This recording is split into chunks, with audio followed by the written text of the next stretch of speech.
Astaghfirullah. Bismillahirrahmanirrahim. Alhamdulillah wassalatu wassalamu ala Rasulillah wa ala alihi wa sahbihi wa mawalah wa la hawla wa la quwata illa billahi wa ba'du. Kita lanjutkan kajian kita, masih membahas kitab Arba'in Nawawi,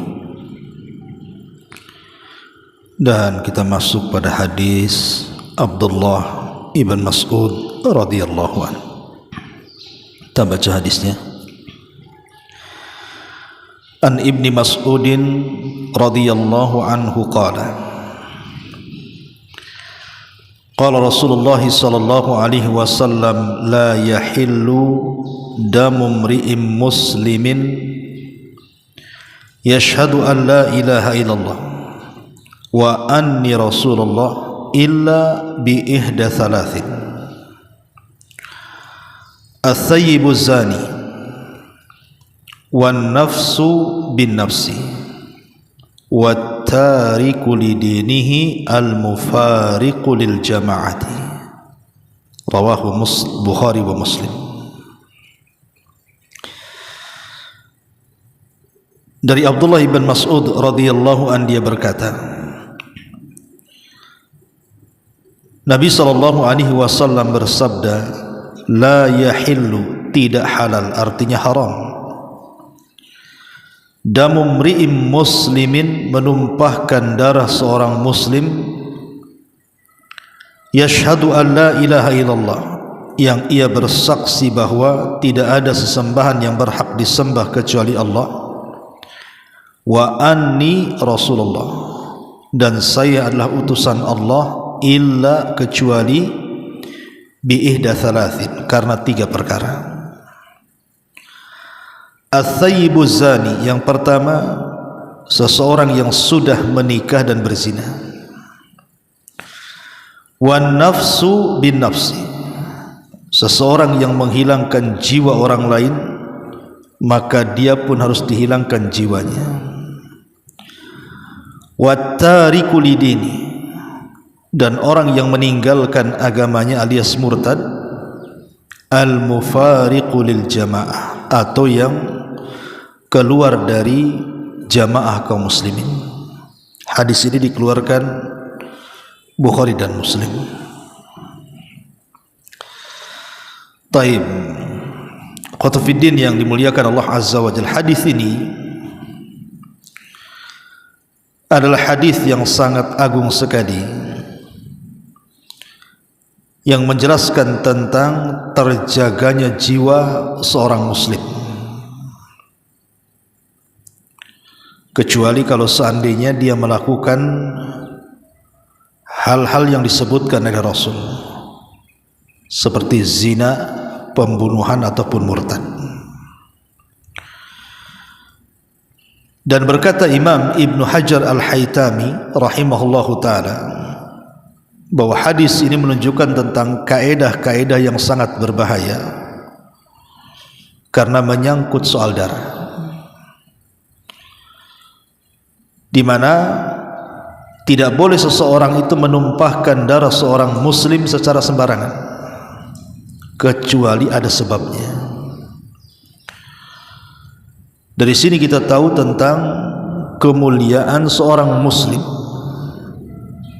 bahwa asal seorang muslim yang mengucapkan dua kalimat syahadat itu adalah maksum ad-dami, terjaga darahnya dan terpelihara. Tidak boleh seseorang itu membunuh begitu saja, sebagaimana yang ma'ruf di masyarakat kita. Banyak kemudian seseorang itu yang meremehkan darah seorang muslim. Terkadang gara-gara urusan waris orang bunuh-bunuhan, terkadang gara-gara urusan ketersinggungan akhirnya terjadi bunuh-bunuhan, atau urusan sepele, urusan rebutan parkir bisa terjadi pembunuhan, urusan cemburu bisa terjadi pembunuhan, atau seorang anak durhaka kepada orang tua, dia berani membunuh orang tuanya, atau seseorang membunuh tetangganya karena tersinggung dengan ucapannya, dan begitu seterusnya. Dan itu tanda-tanda akhir zaman. Jadi tanda-tanda akhir zaman itu, al-qatilu la yadri fima qatal wal maqtulu la yadri fima qutil. Jadi orang yang membunuh tidak tahu alasannya kenapa dia bisa membunuh, dan orang yang dibunuh lebih tidak paham lagi kenapa dia bisa dibunuh. Dan itu yang terjadi. Ada orang-orang yang tidak ada niat membunuh, tiba-tiba dia membunuh. Ada orang yang tidak tahu menau, tahu-tahu dia dibunuh. Itulah tanda-tanda akhir zaman.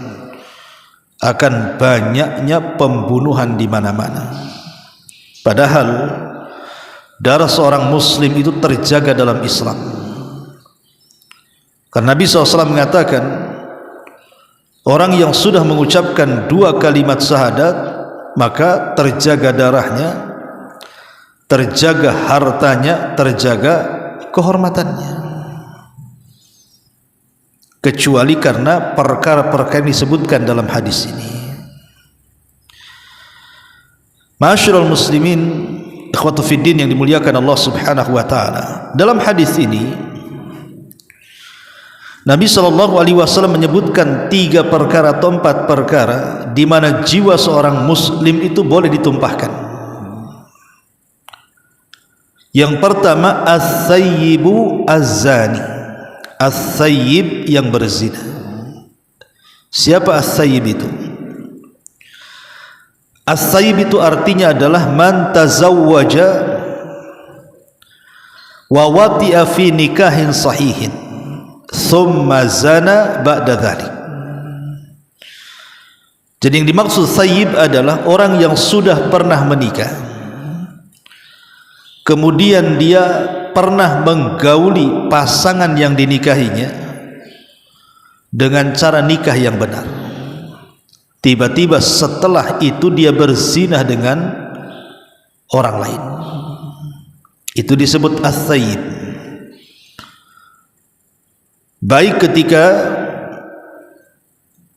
dia itu masih berada dalam ikatan pernikahan ataupun sudah bercerai dengan pasangannya, itu disebut sayyib. Jadi orang yang pernah menikah, baik pernikahannya masih tetap di atas pernikahan dengan pasangannya atau sudah pernah cerai dan pernah nikah dengan nikah yang sah, tiba-tiba dia berzina, maka orang yang seperti ini kalau seandainya dihadapkan kepada hukum Islam, dihadapkan dalam negara Islam dan berlaku hukum Islam, maka hukumannya dirajam sampai mati. Dirajam sampai mati. Itu kalau memang terjadi pengakuan. Seseorang datang kepada hakim atau mahkamah pengadilan dan mengaku saya berzina. Maka kalau dia mengaku berzina, maka pengakuan itu sekuat-kuat dalil, tidak perlu saksi lagi. Jadi 4 saksi yang dimaksud dalam persidangan tuduhan orang berzina itu kalau pelakunya tidak mengaku, maka harus datangkan 4 saksi yang menyaksikan perzinahannya. Tapi kalau orang itu ngaku dan mengatakan saya berzina dan dia minta dihukum, maka berlaku hukum rajam kalau dia sudah pernah menikah. Karena di zaman Nabi SAW ada 2 kisah. Pertama, kisah seorang wanita Ghamidiyah. Yang kedua, seorang laki-laki yang bernama Ma'is, budak daripada seseorang bernama Hazzal. Di mana di zaman Nabi SAW ada laki-laki namanya Ma'is. Dia seorang budak berzina dengan budak yang lainnya dan dia sudah menikah. Tiba-tiba kemudian dia menceritakan kepada tuannya Hazzal bahwa dia berzina dengan seorang budak. Maka Hazzal kemudian mengatakan kepada Ma'iz, engkau harus melaporkan perzinahanmu supaya bersih dari dosa kepada Nabi. Maka Ma'iz pun kemudian sebelum datang kepada Nabi, dia konsultasi dengan Abu Bakar dan Umar. Tapi Abu Bakar dan Umar radhiyallahu anhuma memberikan nasihat agar jangan mengaku di hadapan Nabi, disuruh tutup aibnya dan bertobat. Tapi karena kemudian dia terpengaruh dengan ucapan Hazzal majikannya, maka dia datang kepada Nabi dan mengatakan, ya Rasulullah, zanaitu fatahhirni. Rasul, aku sudah berzina, bersihkan aku. Tapi Nabi SAW tidak mau dan menyuruh Ma'iz ini pulang. Maksudnya pulang, bertobat, tidak usah mengaku. Tapi karena keinginan keras pengakuannya, akhirnya kemudian Nabi SAW pun terpaksa merajam si Ma'iz ini, menyuruh para sahabatnya untuk merajam si Ma'iz. Saat di tengah-tengah rajam, ketika Ma'iz dilempari batu, dia tidak tahan sakit. Kemudian dia pun kabur, lari, dikejar oleh para sahabat tapi tidak ketemu. Sampai akhirnya dia ketangkap oleh Abdurrahman ibn Auf, kemudian diikat, kemudian dirajam sampai mati. Hal ini sampai kepada telinga Nabi SAW. Nabi sedih dan mengatakan kepada para sahabatnya, kenapa kalian kejar si Ma'iz itu? Biarkan dia lari, tidak usah dikejar. Biarkan dia lari, kemudian dia mengurung diri dan bertobat kepada Allah Azza wa Jalla. Kenapa kalian kejar? Kata. Kemudian Nabi SAW mendatangi Hazzal dan memarahi Hazzal dan mengatakan, ya Hazzal, engkau kan majikan si Ma'iz, kenapa kau tidak tutup aibnya? Kenapa kau suruh dia melapor kepadaku sehingga dia dirajam sampai mati? Dari kisah ini kita tahu bahwa orang yang berzina dan dia sudah menikah, maka hukumannya apa? Dirajam sampai mati. Dan tentu yang merajam itu tidak sembarang orang, harus lewat pengadilan. Dalam hal ini ya negara yang melakukannya, bukan perorangan. Itu namanya main hakim sendiri, dilarang dalam Islam, ya. Dari sini kita tahu bahwa zina itu bertingkat-tingkat, baik secara hukuman di dunia atau hukuman di akhirat, di mana ketika seseorang berzinah dan dia belum menikah, maka hukumannya berbeda dengan berzinah dan dia sudah menikah. Kalau seandainya dia belum menikah berzina, maka hukumannya dicambuk 100 kali, kemudian diasingkan setahun. Tapi kalau dia sudah berzina, kalau dia sudah menikah kemudian dia berzina, maka hukumannya dirajam sampai mati. Jadi itu ada perbedaan antara orang yang menikah dan orang yang belum menikah. Secara hukum hudud dalam dunia aja berbeda. Begitu juga dalam dosa, itu berbeda. Umpamanya ada anak muda berzina dengan orang yang sudah tua-tua, sudah kakek-kakek, sudah nenek-nenek, dia berzina, maka secara dosa akan berbeda. Makanya ada hadis yang mengatakan ada 3 kelompok yang Allah tidak akan pandang mereka, Allah tidak akan bicara dengan mereka, dan Allah tidak akan sucikan mereka pada hari kiamat. Salah satunya kata Rasul, asy-syaikhu zanin, orang tua yang berzina. Jadi seorang kakek yang sudah tua, usianya sudah 60 tahun ke atas, dia berzina. Jadi kalau seandainya ada 2 orang yang berzina, satu usianya 30 tahun dia berzina, satu usianya 70 tahun dia berzina, maka usia 70 tahun berzina lebih besar dosanya dibandingkan usia 30 tahun dia berzina. Kenapa? Karena usia yang sudah tua, tiba-tiba dia berzina, itu berarti memang dia seorang pezina. Itu sudah akhlak buruk dia, dari muda memang suka berzina,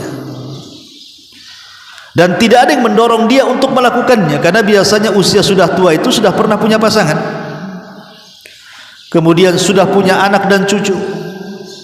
Dia tidak malu dengan anak dan cucunya, dan juga syahwatnya juga sudah melemah. Apa yang mendorong dia untuk berzina?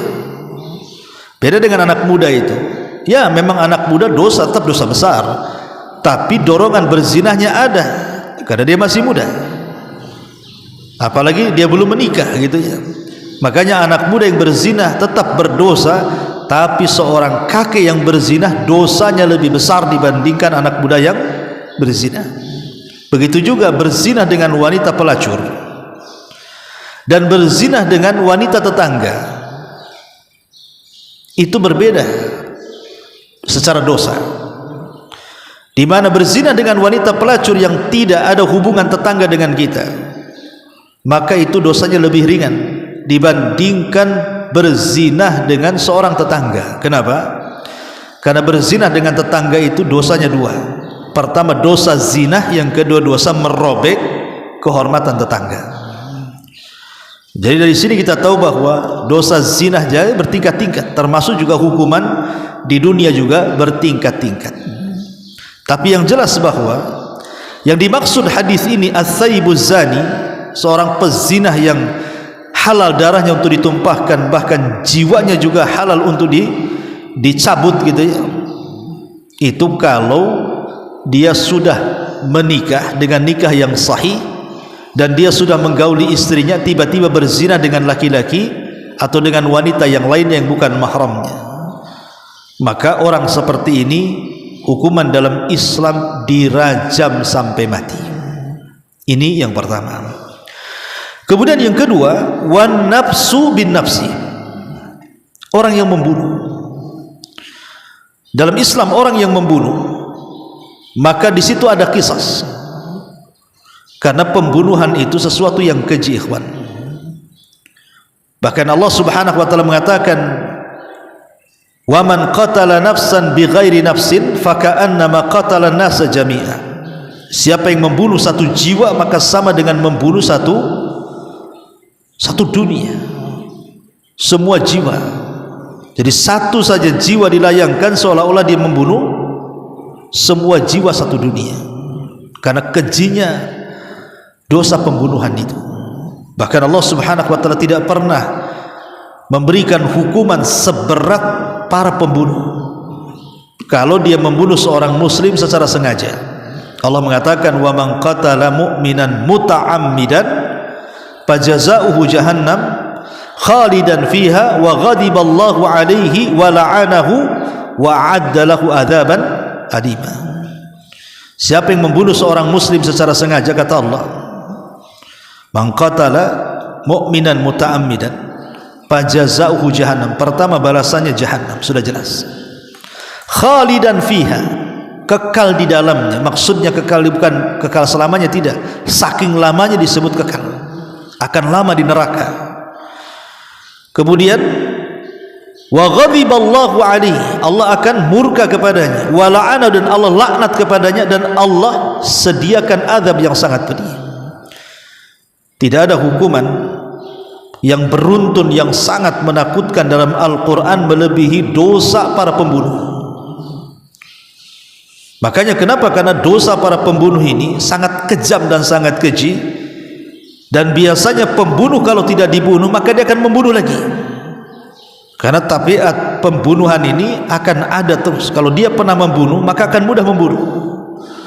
Makanya kenapa ada kisah orang yang membunuh dibunuh. Dan ini bagian daripada keadilan di dunia. Wan nafsu bin nafsi, tentu maksudnya kisah orang yang membunuh dibunuh ini kalau ada kesepakatan keluarga korban. Pamannya keluarga korban itu ada 10 orang, mungkin salah satu di antara mereka dibunuh, maka yang 9 orang ini harus sepakat.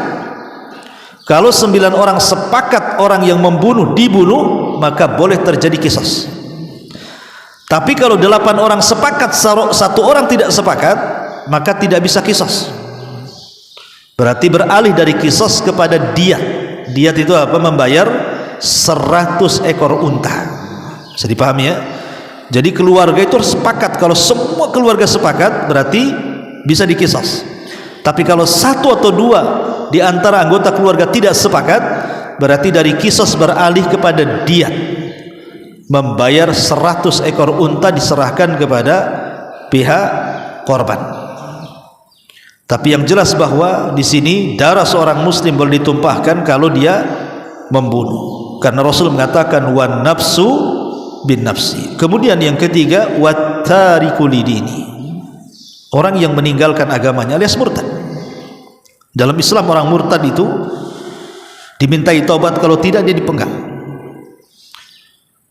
Karena Nabi SAW mengatakan man baddala dina faqtuluh, siapapun yang mengganti agamanya bunuhlah dia.